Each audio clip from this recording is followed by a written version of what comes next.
నారా బాలకృష్ణ అని పెట్టుకో. ఎందుకంటే వారసత్వం అనేది ఒక వీరత్వం.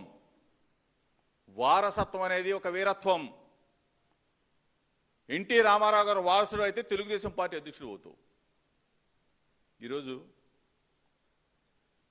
వైఎస్ రాజశేఖర రెడ్డి గారి వారసుడు వైఎస్ జగన్మోహన్ రెడ్డి గారు. వారసత్వం ఒకడు ఇస్తే తీసుకునేది కదరా బాబు, జనం ఇస్తే తీసుకునేది.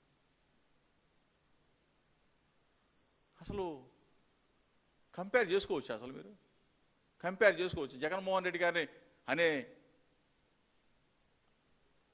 స్థాయి నేను అన్నగాని అంటానికి మాట ఎట్లా వచ్చింది? బాలకృష్ణ అంటే నువ్వు ఎట్లా వచ్చావు అనేది చాలామంది సోషల్ మీడియా అంటున్నారు, కానీ నేనైతే మిమ్మల్ని కించపరిచేట్టుగా మాట్లాడట్లా. బాలకృష్ణ అనే వ్యక్తి నిన్న నిండు సభలో